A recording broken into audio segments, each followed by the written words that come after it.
College Algebra, Chapter 2, Section 5, Variation. Variation are some of the, I think, easiest problems, word problems you'll be able to do because you're always doing the same thing over and over. So I'm going to first look at all the objectives, and then we'll explain those as we go, and then we'll do some examples from the assignments. Objective 1.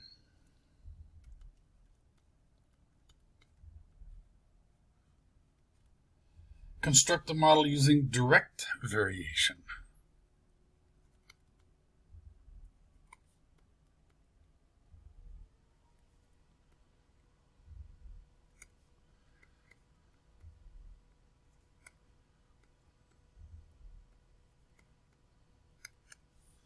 Objective 2.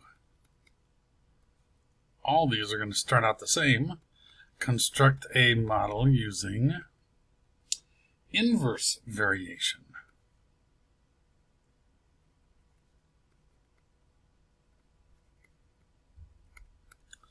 And objective 3.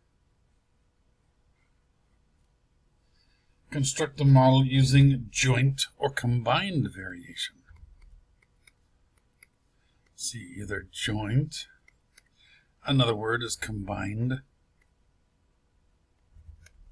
variation. The key to all of these is recognizing that everything is going to have a constant of variation. We usually call that k, lowercase k, although my upper and lowercase look pretty much the same. So this constant of variation is like, the area of a circle is pi r squared. The pi is a constant. It never changes. That's the constant of this variation. As you vary the r, this pi never changes. So this is sort of like what your constant of variation is. There are many situations in chemistry and physics where you'll have that constant. Many times it's acceleration, at least for physics. So then we need to understand the difference between direct variation, inverse variation, and joint or combined variation. So let's go to a new screen. Direct variation.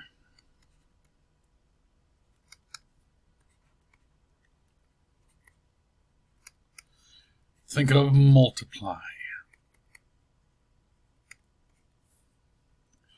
So in many situations, they'll say things, something varies directly. When that phrase or something like that varies directly, is directly proportional to, is proportional to, is things similar to that. There could be a few different.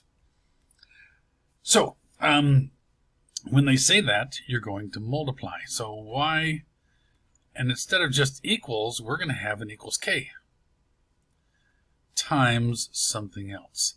So in this case, y varies, which is now equals k, directly as x.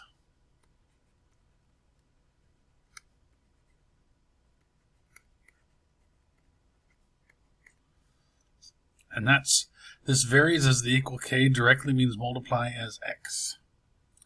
How about inverse variation?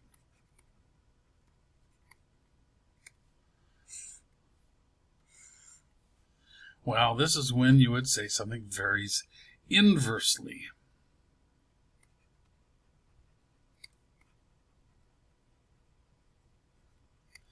Is inversely proportional to. Varies indirectly is another phrase. Is indirectly proportional to. Things like that. This one you think divide. So y, again we need the equals k as sort of one thing, divided by x. So y is inversely proportional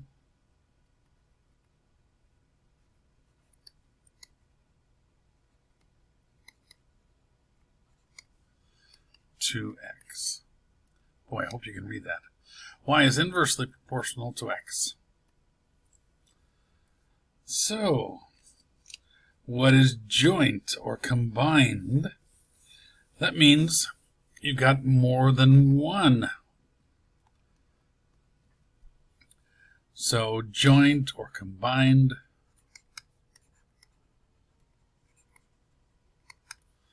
if you would say y varies directly as x, you do y equals kx times, and inversely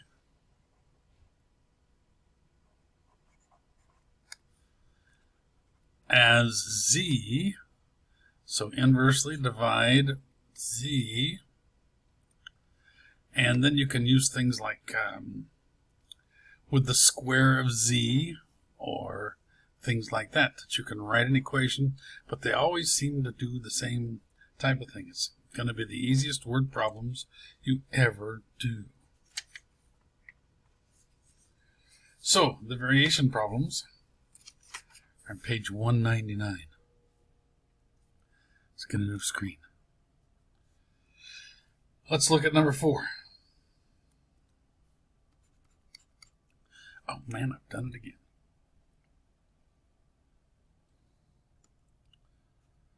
Number 4.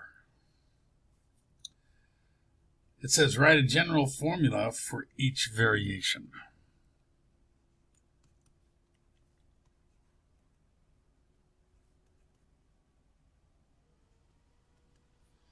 And number 4 says v varies directly with t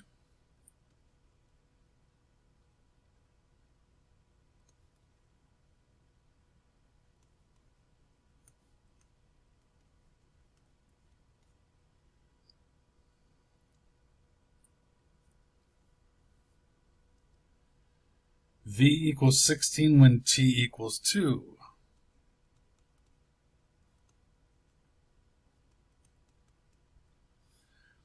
So, the first statement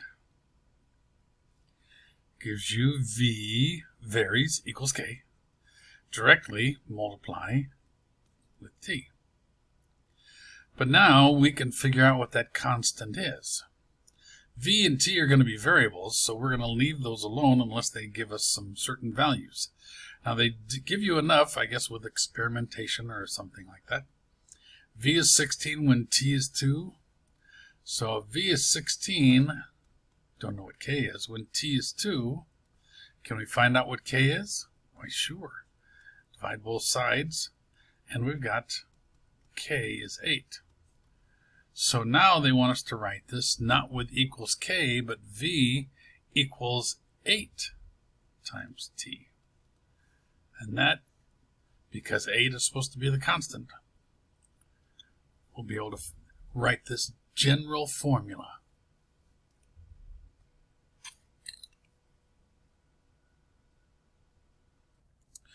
So let's move on to number 8. And number 8, the same directions. Y varies inversely with the square root of x. Y equals 4 when x equals 9. So y varies inversely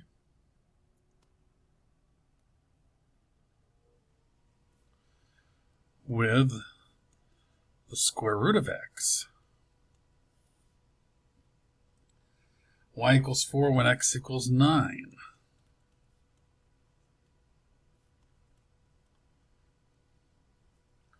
So, first, y varies equals k, inversely divided by square root of x. Y is 4 equals k over the square root of 9.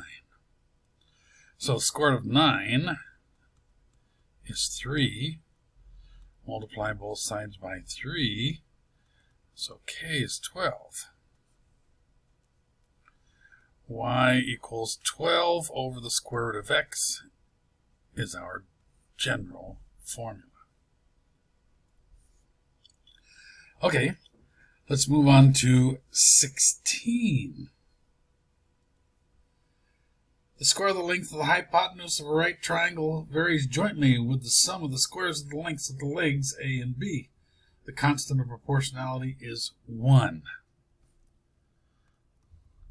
So, it sounds like a lot of words. This is geometry. Okay, number 16. Now, I'm not going to write all this out, so we can fit a few of these on one page. The square of the length of the hypotenuse, C squared, of a right triangle, that's the C squared, varies equals K. Jointly means we're going to multiply two things together with the sum of the squares of the lengths of its legs A and B. So, A squared and B squared with the sum of the squares of the lengths of the legs A and B. Then they say K is 1. So, what do you get? That famous, the then part of the Pythagorean theorem. Okay, what about number 26? That's on the next page.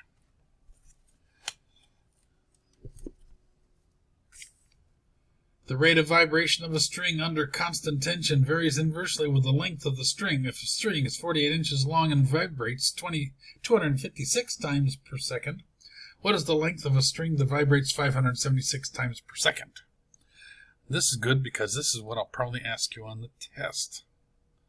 Number 26. I'll ask you to write a formula using K. I'll probably give you the letters so all our formulas look the same. The rate of variation of a string under constant tension, like a guitar string. So I'm going to solve a constant tension, okay, T. Varies equals K. Inversely divided by, with the length of the string, call that L. Now, they've got that's the first step that I would ask you, I guess. Step B is when I'd say solve for K. Find out what K is. If a string 48 inches long vibrates 256 times per second. So, that rate of vibration, maybe I should have called this R. The rate of vibration. So the rate of vibration is 256. Be careful, they put this in the wrong order. Equals K over L is what they gave us first, 48 inches. So now we have, for K, it's 256 times 48. Let's see if I can bring up my friend here to do the calculations. So, on clear. So 256 times 48. That's 12,288. Okay. 12,288 is K. Then I'll say, okay, write that thing with K being replaced. So it's R equals K, which is 12,288 over L. And part D, which is really just as good as part A, let's see. They said, what is the length of the string that vibrates 576 times? So they give us the rate, 576. We have the constant, 12,288. We don't know the length. Well, the length is, if we just switch these two, those are the extremes and the means. If you've ever done that before, the 12,288 over 576. Now I can bring up to 12,288, 576.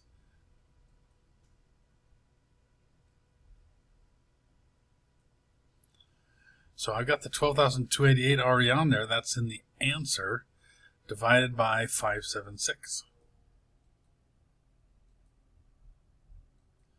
And you get 21 1/3.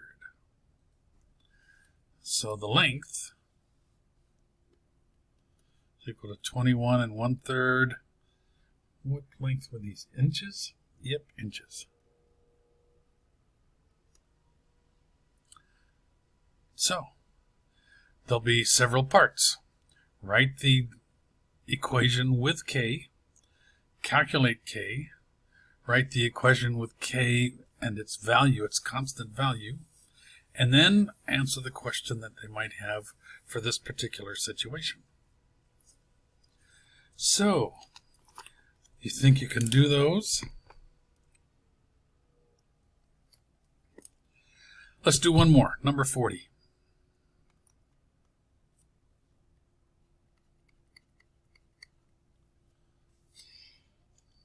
This is from chemistry, gas laws.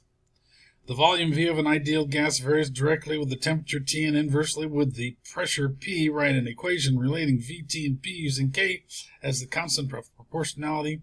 If a cylinder contains oxygen at a temperature of 300 Kelvin and a pressure of 15 atmospheres and the volume of 100 liters, what is the constant of proportionality K? If a piston is lowered into the cylinder, decreasing volume occupied by the gas to 80 and raising the temperature to 310 K, what is the gas pressure? Well, all of that said, we just need to do this in steps, right? The volume V of an ideal gas, so V, varies, equals K, directly, so you're going to multiply times the temperature T, and inversely divided by the pressure P. You might remember that from chemistry, or if you haven't taken chemistry yet, you might see this then. I don't know if this is Charles' law. I forget. I'm not that good at chemistry. So, we've done the first part. We can find out what K is by saying, okay, the 100 liters is the volume. Don't know what K is. Temperature is the Kelvin, 300. And the pressure is the 15 atmospheres. So, to find K, it's 100 times the 15 divided by 300. Let's do our calculator again. Let's clear this out. 100, we can do this maybe in our head, some of this, times the 15 divided by 300. Did you do it in your head? 5. How about that? So, 5 equals K. V equals 5T over P. And now they ask the question. Piston is lowered into the cylinder. This decreases the volume to 80 liters. So now it's 80. The constant of proportionality is 5. T, it raises the temperature to 310 Kelvin. They want to know what is the pressure. Once again, these are the means and extremes, so P is 5 times 310 over 80. We can make this a little easier, although it's not going to come out real nice.